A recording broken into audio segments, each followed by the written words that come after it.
আসসালামু আলাইকুম welcome back to my channel Antu ফ্যাশনের পক্ষ থেকে সবাইকে স্বাগতম জানাচ্ছি। আশা করছি সবাই অনেক বেশি ভালো আছেন। আলহামদুলিল্লাহ আমি ভালো রয়েছি। আজকে তোমাদের সাথে 38 বডির কামিজের সম্পূর্ণ কাটিং সেলাই ভিডিওটা তোমাদের সাথে শেয়ার করব। আশা করছি ধৈর্য সহকারে দেখলে তোমরা খুবই ইজিলি বুঝতে পারবা। তো এই যে প্রথমে থ্রি পিসটি ওপেন করে নিয়েছি। এটা হচ্ছে থ্রি পিসের সামনের সাইডটা। তো এই দাগ এর এই পাশটা কিন্তু সামনের পার্ট এবং এই দাগ থেকে এই দাগ থেকে এখান থেকে এই যে এই পর্যন্ত সেকেন্ড পার্ট, আর বাকি যে দুই খণ্ড দেখছেন এই দুই খণ্ড মিলেই কিন্তু হচ্ছে আমাদের হাতার কাপড়। তাহলে চলুন প্রথমে হচ্ছে থ্রি পিসের খণ্ডগুলো আলাদা করে নিতে হবে। তো প্রথমেই হচ্ছে আমি হাতার কাপড়টাকে কাটিং করে নিচ্ছি। তো এই যে আমার কিন্তু হাতার কাপড়টা কাটিং করা হয়ে গিয়েছে। আমি এটাকে ভাঁজ করে এখন এক সাইডে রেখে দিচ্ছি। তো বাকি ফার্স্ট পার্ট এবং সেকেন্ড পার্টের মিডিলে যে দাগটা রয়েছে এই দাগটার মিডিল বরাবর কাটিং করে নেব। তবে থ্রি পিস কেনার সময় এই যে এই পার্টগুলো কিন্তু বেঁকা তেড়া থাকে। থ্রি পিস কেনার সময় সম্পূর্ণ কাপড় মিলিয়ে তারপরে কিনবেন, তাহলে কিন্তু আর সমস্যা হবে না। তো এটা হচ্ছে ফার্স্ট পার্ট। প্রথমে হচ্ছে ফার্স্ট পার্টের মিডিল বরাবর একটি ভাঁজ দিয়ে নিব। তো সুন্দর করে ভাঁজটা দিয়ে নেবেন। তো ফার্স্ট পার্টটা ভাঁজ করা হয়ে গেলে সেকেন্ড পার্টটা নিয়ে নিয়েছি। তো সেকেন্ড পার্টে আমি হচ্ছে মিডিল বরাবর এটাকেও ভাঁজ করে নিব। যেহেতু এটা লং থ্রি পিস, এখানে লম্বায় রয়েছে হচ্ছে 47 ইঞ্চি পরিমাণে। তো এটা তাহলে কিন্তু এখানে 4 পার্ট হয়ে গেল। তো কাপড়টাকে সুন্দর করে ভাঁজ দিয়ে নিব। তো এখন আমি উপর থেকে হাফ ইঞ্চিতে একটি মার্জিন টেনে নিচ্ছি। তো মার্জিনটা টানা হয়ে গেলে এখন হচ্ছে পুট লাইন নিয়ে নিব। তো 6.5 ইঞ্চিতে আমি হচ্ছে পুট লাইনটা নিয়ে নিয়েছি এবং হচ্ছে আরমোলটা নিয়ে নিয়েছি 7.5 ইঞ্চি পরিমাণে। তো 38 বডির জন্য আরমোলটা 7.5 ইঞ্চি পরিমাণে নেবেন। তো আরমোল সোজাসুজি আমি একটি দাগ টেনে নিয়েছি। তো এখন হচ্ছে বডির এদিক থেকেও আমি হচ্ছে 6.5 ইঞ্চিতে আবার মার্ক করে নিয়েছি। তো এখন হচ্ছে গলাটা আমি নিয়ে নিয়েছি হচ্ছে 2.5 ইঞ্চি পরিমাণে এবং গলা লম্বাটা নিয়ে নিলাম 4.5 ইঞ্চি পরিমাণে। গলার চওড়া 2.5 ইঞ্চি এবং গলা লম্বা নিয়ে নিয়েছি 4.5 ইঞ্চি পরিমাণে। তো সামনের গলা এবং পিছনের গলাটা আমি হচ্ছে একই রাখবো, অর্থাৎ রাউন্ড করে নিচ্ছি এই কারণে। তো এখন হচ্ছে আরমোলের মাঝখানে মিডিলে একটি দাগ টেনে নিয়ে দেন হচ্ছে আরমোলের শেপটা দিয়ে নিতে হবে। তো 38 বডির 4 ভাগের 1 ভাগ হচ্ছে 9.5 ইঞ্চি। তো বডির থেকে আমি হচ্ছে 14 ইঞ্চিতে মার্ক করে নিয়েছি, যার জন্য তৈরি করছি সে লম্বা। তো 14 ইঞ্চিতে নিয়েছি। তো এখানে আমি 9.5 ইঞ্চিতে চিহ্ন করেছি, এক্সট্রা 1.5 ইঞ্চি নিয়েছি। তো এখানে বডির কাপড়ে এখানে 1 ইঞ্চি এক্সট্রা নিয়েছি। এখন হচ্ছে বডির থেকে হিপের মাঝ বরাবর আবারও একটি চিহ্ন করে নিব। এখানে হচ্ছে কোমরের অংশটা। তো হচ্ছে এখন কোমরের জন্য আমি এখানে 9 ইঞ্চি নিয়েছি এবং সেলাই মার্জিনের জন্য 1 ইঞ্চি এক্সট্রা নিয়েছি। তো এখন হচ্ছে এর মাঝ বরাবর আমি এটাকে চিহ্ন করে নিচ্ছি। তো মাঝ বরাবর চিহ্নটা করা হয়ে গেলে আমি একটু গাঢ় করে দাগটা দিয়ে দিচ্ছি যাতে আপনাদের বুঝতে সুবিধা হয়। তো এখন হচ্ছে জামার লংটা নেব। আগেই বলেছি এটা হচ্ছে লং থ্রি পিস। এখানে প্রায় হচ্ছে 46 থেকে 47 ইঞ্চি পর্যন্ত লং রয়েছে। তো এখানে আমার যতটুকু লং রয়েছে আমি সম্পূর্ণটুকু নিয়ে নিচ্ছি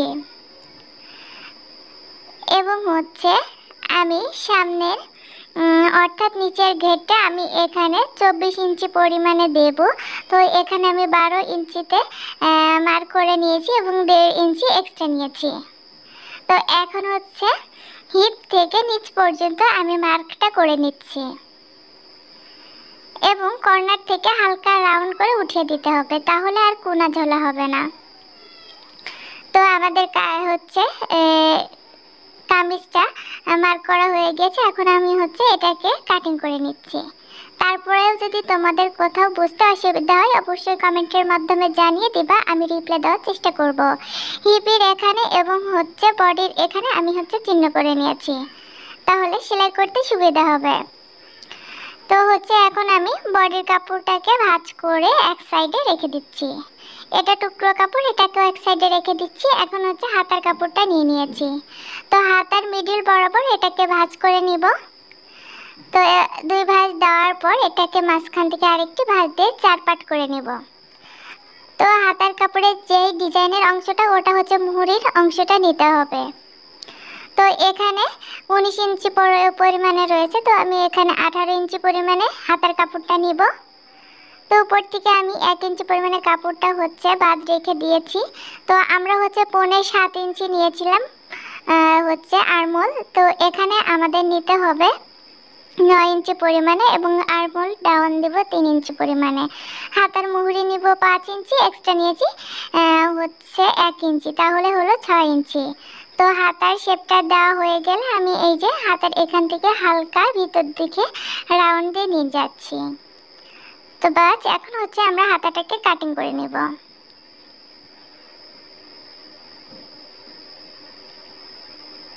তো হাতাটা কাটিং করা হয়ে গেছে, হাতাটাকে মেলে নিচ্ছি এবং এই যে মিডিলে যে জয়েন্টের অংশ রয়েছে এটাকে এখন হচ্ছে কাটিং করে নিচ্ছি।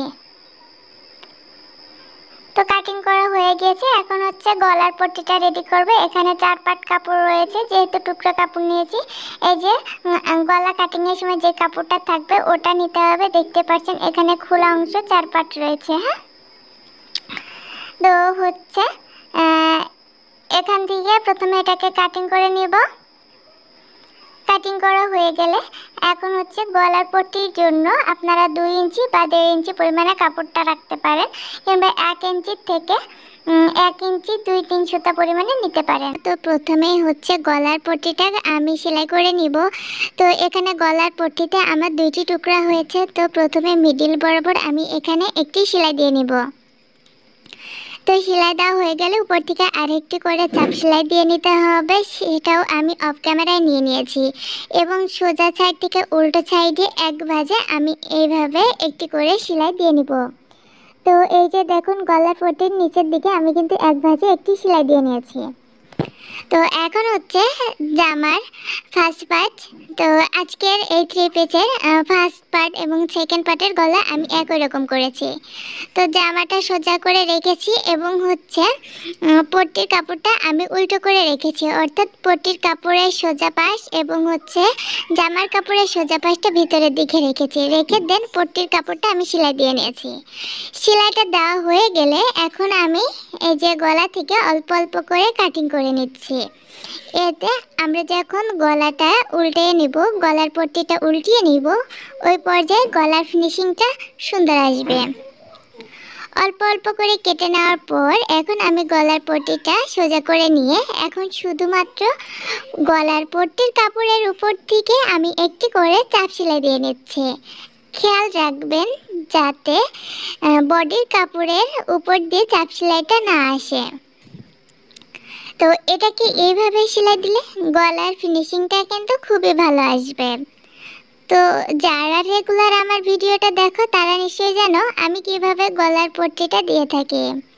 তো এইভাবেই আমি হচ্ছে সম্পূর্ণ গলার পট্টিটা সেলাই দিয়ে নেব।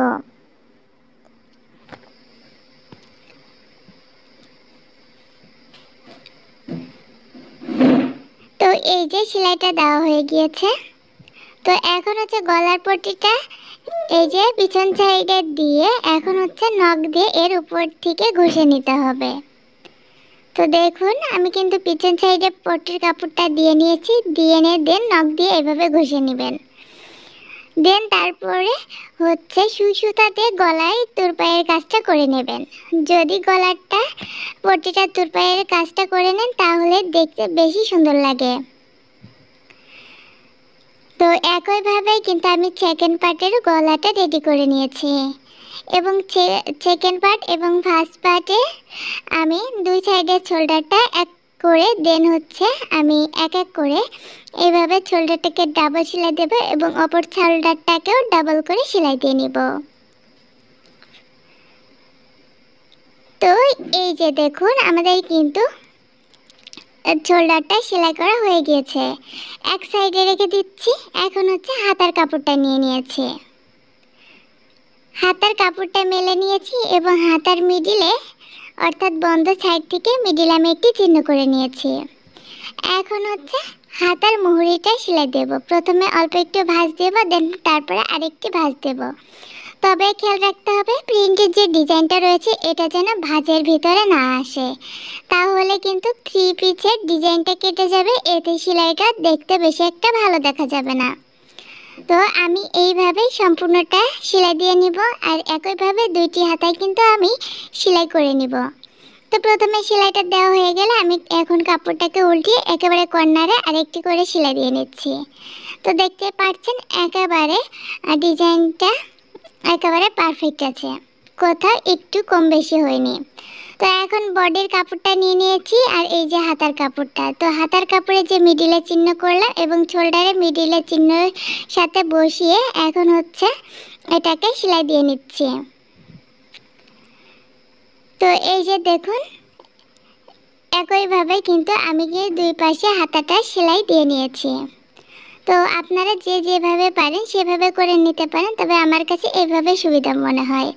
তো হাতার মুহুরিটা আমি নিয়ে নিয়েছি, নিয়ে দেন হচ্ছে মুহুরি থেকে আমি বডি পর্যন্ত অর্থাৎ হচ্ছে হিপ পর্যন্ত আমি এটাকে সেলাই করে নিব। আর বডির কাপড়ের কিন্তু এই যে 1 ইঞ্চি করে আমি এক্সট্রা কাপড় নিয়েছিলাম, ওখানে চিহ্ন করে রেখেছিলাম, ওই পর্যন্ত কিন্তু এইভাবে নিয়ে যেতে হবে। তো এখান থেকে নিয়ে এসে হালকা কিন্তু এটাকে ঘুরিয়ে নিতে হবে। ঘুরিয়ে দেন আমি আবারও এটাকে সাইডে 1 ইঞ্চি পরিমাণে কাপড়টা রেখে দেন হচ্ছে হিপ পর্যন্ত নিয়ে যাব।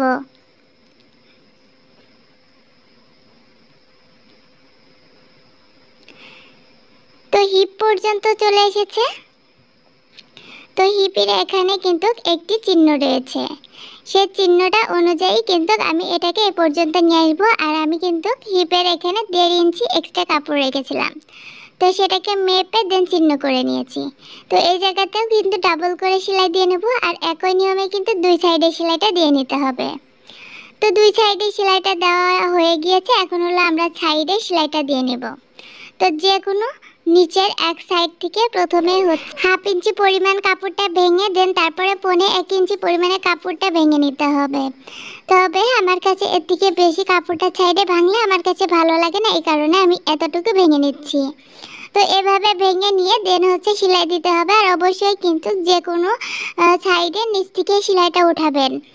আর এই সেলাইটা দেওয়ার সময় কোনো রকম টানাটানি করা যাবে না, খুবই আলতো হাতে এই সেলাইটা দিতে হবে, তাহলে কিন্তু আর সাইডে সেলাইটা আপনাদের পাকিয়ে যাবে না। অনেকেরই কিন্তু হচ্ছে সাইডে সেলাই করতে গেলে অর্থাৎ সেলাইটা অর্থাৎ কাপড়টাই ঘুরে যায়। তো সেক্ষেত্রে কিন্তু আপনারা বেশি টানাটানি করবেন না, তাহলে আর এই সমস্যাটা হবে না। আমারও যখন প্রথম সেলাই কাজটা করতাম তখন আমি সাইডে ফাড়ার কাজটা করতে পারতাম না, তবে যেহেতু সেলাই করতে করতে এখন অভ্যস্ত হয়ে গিয়েছি, এখন বুঝতে পারি কিভাবে করলে এই সেলাইটা সুন্দর মতো হবে। তো আপনারা যদি আমার এই নিয়মটা ফলো করেন তাহলেও আপনারা কিন্তু খুবই সহজে সাইডে সেলাইটা দিয়ে নিতে পারবেন। তো এই কর্নারে এসে যে ফাড়াটা রয়েছে ওখান থেকে 1 ইঞ্চি উপরে নিয়ে এসে উপরে সেলাইটা দিয়ে নেবেন। উপরে সেলাইটা দেওয়া হয়ে গেলে দেন হচ্ছে আবার আমি এটাকে ঘুরিয়ে নিতে হবে, অবশ্য বারটা বা প্রেসার বারটা উঠিয়ে। তো উঠিয়ে নিয়ে ওই সাইডে যেভাবে যতটুকু কাপড় রেখে সেলাই করেছি এই সাইডেও ঠিক ততটুকু কাপড় নিয়ে সেলাই দিতে হবে। খেয়াল রাখতে হবে কাপড়ে যদি কম বেশি হয় তাহলে কিন্তু সেলাইটা দেখতে ভালো দেখা যাবে না। আর এই দুই পাশেই কিন্তু আপনারা কাপড়টা একেবারেই টানাটানি করবেন না, তাহলে কিন্তু এই জায়গাটা খুবই সুন্দর মতো সেলাইটা হয়ে যাবে। আর দেখতে পাচ্ছেন আমি কিন্তু খুবই আলতো হাতে এই সেলাইটা দিয়ে নিচ্ছি, আর এর জন্য কিন্তু এই সাইডের সেলাইটা কিন্তু খুবই স্মুথভাবে হয়ে যাচ্ছে। তো আমি আজকে তোমাদের সাথে যেহেতু শুধু সেলাইটা শেয়ার করছি, এই জন্য ভাবলাম একেবারে ফুল ভিডিওটা তোমাদের সাথে শেয়ার করি। তো দেখো, এখন এখান থেকে শুরু করে একেবারে শেষ পর্যন্ত আমি নিয়ে যাব। তো এখান থেকে তোমরা কিন্তু সবসময় উপরের পাটটা একটু ঢিল রাখার চেষ্টা করবা। তো যাই হোক, এই যে আমাদের কিন্তু একটি সেলাই দেওয়া হয়ে গিয়েছে এবং এই যে কর্নারে আরেকটি করে সেলাই দিয়ে নিব। তো একেবারে কর্নার করে একই সমান করে সাইডে সেলাইটা দিবেন। তবে খেয়াল রাখবেন এই সেলাইটা যেন সোজা হয়, বেকাতারা হলে কিন্তু ফিনিশিংটা ভালো আসবে না। এই কর্নারে এসে এমন ছোট্ট একটি টুকরো কাপড় নেবেন এবং সেটাকে 4 ভাঁজে ভাঁজ দিয়ে এমন কোণার অংশটা বাইরের দিকে এবং খোলা অংশটা ভিতরের দিকে দিয়ে এখানে ডাবল করে সেলাই দিয়ে নেবেন। এটা দেওয়ার কারণ অনেকেরই কিন্তু কামিজের সাইডটা জামা ভালো থাকে তবে সাইডটা ছিঁড়ে যায়, এমন পট্টি দেওয়ার ফলে কিন্তু আর সাইডটা ছিঁড়ে যাবে না। তো ওটাকে সুন্দর মতো ডাবল করে সেলাই দিয়ে দেন এই কর্নারটাকেও আমি সেলাইটা দিয়ে নিলাম। তো দেখো, সেলাইটা দেওয়া হয়ে গিয়েছে। এই কর্নার থেকে হালকা একটু কাপড় বাড়তি ছিল, সেটা কেটে নিয়েছি এবং এই যে কর্নারে যে কাপড়টুকু লাগিয়েছিলাম, তো ভিতর থেকে আমি এক্সট্রা কাপড়টা কেটে নিলাম। তো দুই সাইডে যেহেতু আমি লাগিয়েছি, এই জন্য আমি দুই সাইড থেকে এক্সট্রা কাপড়টা কেটে নিচ্ছি। তো এই যে এই কর্নার থেকে আমরা এই যে জামার এই সাইডটাকে সমান করে ধরে নিয়ে আসব। ধরে নিয়ে আসে যদি কোনো বাড়তি কাপড় থাকে সেটাকে কিন্তু সমান করে নিতে হবে। সমান করা হয়ে গেলে তো প্রথমে একটি ভাঁজ দিয়ে দেন তারপরে আরেকটি ভাঁজ দিয়ে এটাকে সেলাই দিয়ে নিতে হবে। তো এই যে ডিজাইনের কাপড়েরটা যাতে ভিতরের দিকে না আসে সেদিকে অবশ্যই খেয়াল রেখে দেন কাপড়টাকে ভাঁজ করতে হবে। তো সাইডে আমরা যতটুকু কাপড় নিয়ে ভাঁজ করেছি নিচের দিকেও ঠিক সেই সম পরিমাণে কাপড়টা নিয়ে ভাঁজ করতে হবে, তাহলে কিন্তু সেলাইটা দেখতেও সুন্দর দেখা যাবে। তো এই নিয়মে আমি সম্পূর্ণ সেলাইটাকে শেষ করে নিচ্ছি। তো সেলাইটা দেওয়া হয়ে গেলে এখন নিচ থেকে আরেকটি করে সেলাই দিয়ে নিচ্ছি। তো দেখতে পাচ্ছেন আমার কিন্তু একটু ডিজাইন ভিতরের দিকে যায়নি, সবগুলো কিন্তু বাইরের পাশেই রয়েছে। আর 3 পিস কেনার সময় অবশ্যই ডিজাইনটা সুন্দর মতো দেখে দেন 3 পিস কিনবেন, বেকাতেরা হলে কিন্তু এমন সুন্দর ফিনিশিং আসবে না। তো এই যে আমার আজকের কামিজের ফাইনাল লুক। তো বন্ধুরা, আজকের এই ভিডিওটা তোমাদের কাছে কেমন লাগলো অবশ্যই কমেন্টের মাধ্যমে জানাতে একদম ভুলো না। ভিডিওটি ভালো লাগলে লাইক, কমেন্ট, শেয়ার এবং সাবস্ক্রাইব করে পাশে থেকো। ধন্যবাদ জানাচ্ছি সবাইকে এতক্ষণ আমার সাথে থাকার জন্য। খোদা হাফেজ।